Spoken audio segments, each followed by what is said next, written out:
Story of the Door.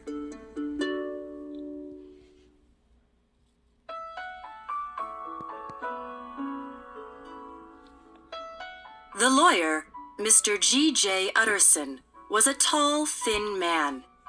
He was strict with himself, and he never showed his feelings, but he was somewhat lovable. He was tolerant of others, and more likely to help people in trouble than disapprove them. Every Sunday, he went for a long walk with his closest friend, Richard Einfield. Mr. Einfield was a distant cousin of Mr. Utterson, and well-known man about town. Because their characters were so different, many people wondered what they had in common. The truth was that they felt comfortable in each other's company.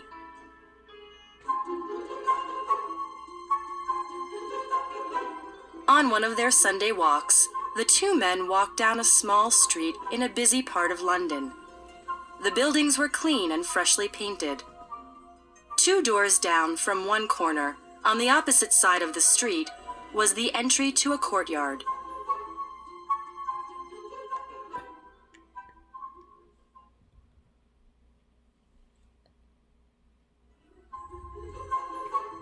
And just beyond that was a 2-storied building which, unlike all the other houses, needed a coat of paint. It had a door on the lower floor, but no windows facing the street. When they came near the building, Mr. Einfield lifted up his cane and pointed.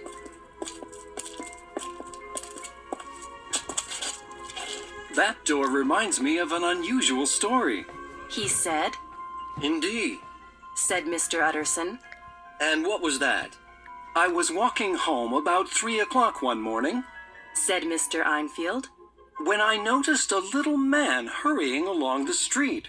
A girl of about 10 was running as hard as she could down a side street. At the corner, the two collided, and the girl fell heavily to the ground, and she began screaming. What happened next was horrifying. The man trampled calmly over her little body.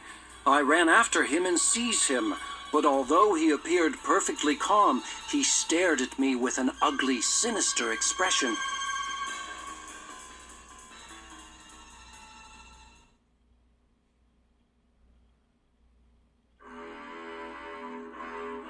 I dragged him by the collar back to where the girl's family was gathering around the screaming child. Moments later, a doctor arrived and said she was not injured. Her screams came from fear, not pain. I completely understood the source of the child's fear because I had taken an instant dislike to the man. The girl's family was all staring at him with expressions of hate, but it was the doctor whose reaction most interested me.